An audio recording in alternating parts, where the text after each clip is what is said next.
Bonjour à tous, bienvenue sur Vite Magique, la chaîne de cours par correspondance pour sorciers débutants. Aujourd'hui, 5e cours de métamorphose avec le professeur McGonagall. Découvrons ce qui a été transformé dans ce chapitre pour sa version film. Harry Potter à l'école des sorciers. Chapitre 5, le chemin de traverse. Comme la fin du chapitre précédent divergeait avec le film, le début de celui-ci continue dans sa lancée. Souvenez-vous, nous laissions notre sorcier à lunettes se coucher dans le manteau de Hagrid.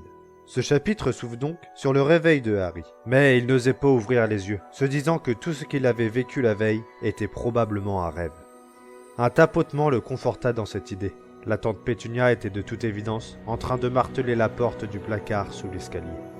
Mais lorsqu'il ouvrit les yeux, une joie immense l'envahit lorsqu'il vit le géant dormant sur le canapé, et que le bruit du tapotement n'était autre qu'un hibou qui tapotait à la fenêtre. Allant lui ouvrir, ce dernier alla déposer ce qui semblait être un journal sur le gardien, encore endormi. Une fois chose faite, le facteur volant se mit à attaquer le manteau posé à terre. Hagrid grommela à Harry de lui donner 5 noises, des pièces en bronze qu'il avait dans son manteau. Une fois la demande exécutée, l'oiseau reprit son envol.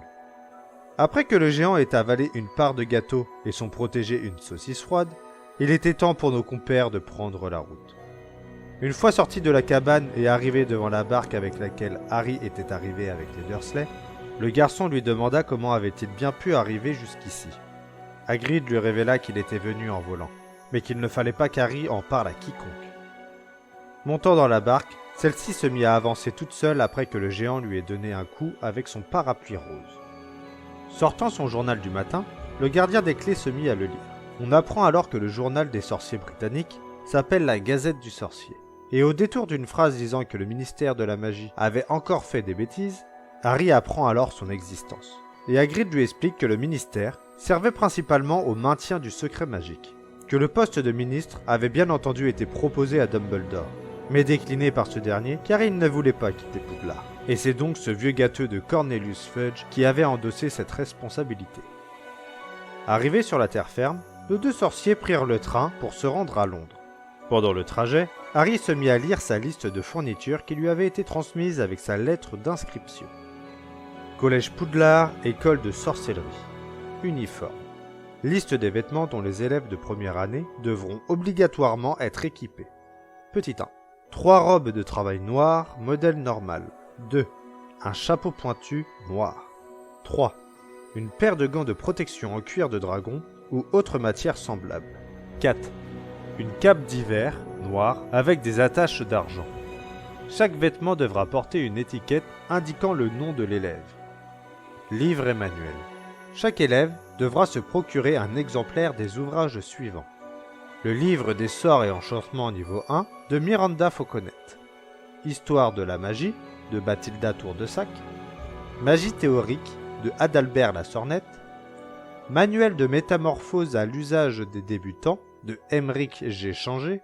1000 herbes et champignons magiques de Philinda Ogirol. Potions magiques de Arsenius Bolitron. Vie et habitat des animaux fantastiques de Norbert Dragono. Force obscure, comment s'en protéger de Quentin Jantrande. Fourniture. Une baguette magique, un chaudron modèle standard en étain taille 2, une boîte de fioles en verre ou cristal, un télescope, une balance en cuivre. Les élèves peuvent également emporter un hibou ou un chat ou un crapaud. Il est rappelé aux parents que les élèves de première année ne sont pas autorisés à posséder leur propre balai. Une réalité sauta aux yeux de Harry. Comment allait-il pouvoir s'acheter toutes ces fournitures?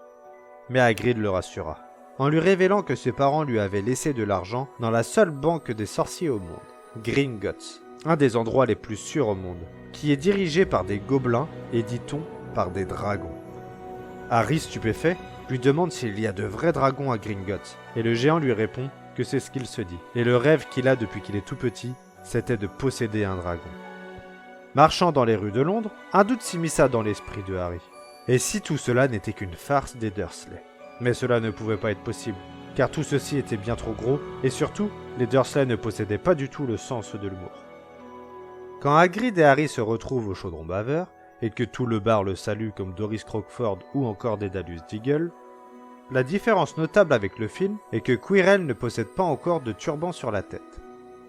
Une fois le professeur parti acheter un livre sur les vampires, peut-être Voyage avec les vampires de Gilderoy Lockhart, Hagrid révèle que nouvellement, il n'arrêtait pas de trembler. C'était un esprit remarquable, il allait très bien tant qu'il étudiait dans les livres. Depuis qu'il est allé en Allemagne dans la forêt noire et qu'il y a rencontré des vampires et des harpies, il a à présent peur de tout, même de ses élèves. Arrivés devant le grand bâtiment d'une blancheur de neige et du portail de bronze étincelant que Gringotts, ils entrèrent. Arrivés dans un sas, une nouvelle porte, faite en argent cette fois, leur faisait face. Il y avait cette phrase gravée dessus. « Entre ici, étranger, si tel est ton désir, mais à l'appât du gain, renonce à obéir. Car celui qui veut prendre et ne veut pas gagner, de sa cupidité le prix devra payer. Si tu veux t'emparer en ce lieu souterrain, d'un trésor convoité qui jamais ne fut tien, voleur tu trouveras en guise de richesse, le juste châtiment de ta folle hardiesse. » Par la suite, lorsqu'ils sont emmenés par Gripsec dans les souterrains à bord du wagonnet, le voyage rendit Hagrid malade. Harry verra un jet de flamme dans le fond de la galerie et se demandera s'il s'agit d'un dragon. Arrivé dans son coffre, Hagrid lui expliqua le fonctionnement de la monnaie des sorciers dont était rempli ce dernier. Les noises tout d'abord, de petites pièces en bronze. Il faudrait en cumuler 29 pour avoir l'équivalent d'une mornille. La mornille est une pièce un peu plus grosse en argent. Et il y a aussi le galion d'or. Et dans ce galion d'or, il y a 17 mornilles d'argent. Facile à retenir, dit le géant. Ce qui fait 493 noises de bronze dans un galion d'or. Facile, dit-il. Une fois arrivé devant le coffre 713, qui ne s'ouvre pas avec une clé, le gobelin explique à nos sorciers que si quiconque d'autre qu'un gobelin essaye d'ouvrir cette porte, il serait aspiré au travers et deviendrait prisonnier de la chambre forte. Il leur dit aussi que bien entendu, il vérifiait de temps à autre que personne n'y soit enfermé, mais tous les 10 ans environ. Une fois remonté des souterrains, Hagrid ne se sentait pas bien.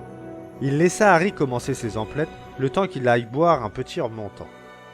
Le garçon se rendit donc chez Madame Gupure, prête à porter pour mage et sorcier. Entrant dans la boutique, il fut accueilli par une petite sorcière replète et souriante, vêtue tout en mauve. Elle l'installa sur un tabouret, à côté d'un autre garçon au teint pâle et au nez pointu. Pendant que Madame Gupure était en train de faire des ourlets à la robe de sorcier qu'elle avait enfilée à Harry, son voisin entama une discussion avec ce dernier, lui demandant si lui aussi allait à Poudlard, et l'informa que son père était en train d'acheter ses livres et sa mère regardait les baguettes magiques. Il lui expliqua qu'il comptait les emmener par la suite voir les ballets de course et qu'il ne comprenait pas pourquoi les premières années n'avaient pas le droit d'en posséder un. Il enchaîna en lui disant que de toute façon, il arriverait bien à convaincre son père de lui en acheter un, et qu'il le ferait passer en douce au collège. Son attitude rappelait fortement à Harry son cousin Dudley. Enchaînant en lui posant des questions si lui aussi possédait un balai ou s'il jouait au Quidditch, il continua en demandant à notre héros un peu perdu s'il savait dans quelle maison il serait.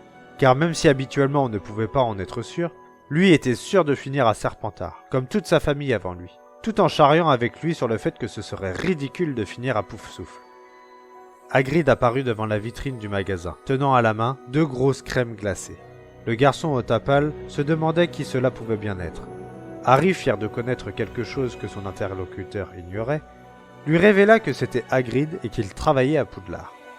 Mais le garçon avait déjà entendu parler de lui, et demanda à Harry si c'était bien un domestique. Harry rétorque que c'était le garde-chasse. Le garçon au long nez lui dit que c'était bien ça, une espèce de sauvage qui vit dans le parc du château, et qui lui arrive de boire. Il dit également qu'une fois ivre, il essayait de faire des tours de magie, mais ne réussissait qu'à mettre le feu à son lit. Il demanda ensuite à Harry ce qu'il faisait avec lui et où étaient ses parents. Harry défendit le géant en lui disant que lui le trouvait très intelligent, et que ses parents étaient morts. Le garçon s'excusa, mais ne semblait pas en penser un mot, et enchaîna en lui demandant si ses parents faisaient bien partie de leur monde. Après que Harry ait répondu par l'affirmatif, le garçon, qui était de plus en plus désagréable aux yeux de notre sorcier à lunettes, lui explique que pour lui, Poudlard ne devrait être réservé qu'aux familles de sorciers, et ne devrait pas accepter ceux qui n'ont jamais entendu parler de Poudlard avant leur inscription, car ils n'avaient pas la même éducation qu'eux. Madame Gupure ayant fini la robe de Harry, ce dernier en profita pour couper court à la conversation et s'en alla. Retrouvant Hagrid, et mangeant tous deux leur glace, Harry demanda ce qu'était le Quidditch. Et sans trop rentrer dans les détails, le géant lui dit que c'est l'équivalent du football pour les sorciers. Que c'est un sport qui se joue à 4 balles et où les joueurs volent sur des balais. Ils poursuivirent leur discussion sur les maisons de Poudlard. Que les élèves sont répartis dans 4 maisons et que l'une d'elles est Serpentard. Et dira une phrase reprise dans les films par Ron, que tous les sorciers qui ont mal tourné sont à Serpentard. Et ajoute que Voldemort aussi y est allé, et qu'il fallait donc mieux être à Poufsouffle, malgré leur réputation infondée de cancre. Ils continuèrent d'arpenter le chemin de traverse, ce qui permit à Harry de découvrir les différentes enseignes, comme le magasin de balais volants, ou encore l'étalage de chaudrons, où il était inscrit. Chaudrons de toute taille, cuivre, étain, argent, touillage automatique, modèle pliable. Il voulut s'y acheter un gros chaudron en or, mais Hagrid refusa, prétextant qu'il fallait qu'il soit en étain. Ils passèrent devant l'apothicaire, où une sorcière s'indigna du prix de 17 mornilles pour 30 grammes de foie de dragon. Une fois à l'intérieur, malgré l'odeur nauséabonde, Harry était émerveillé par les étagères remplies de toutes sortes de choses étranges et intrigantes. Ensuite, ils filèrent à la librairie de Fleury et Botte, où à l'intérieur, des livres étaient entassés jusqu'au plafond. Il y en avait des gros comme des pavés, et d'autres pas plus gros qu'un timbre-poste. Certains étaient remplis de symboles étranges, et d'autres ne possédaient que des pages blanches. Hagrid dut presque traîner Harry par les pieds pour le faire sortir de la boutique.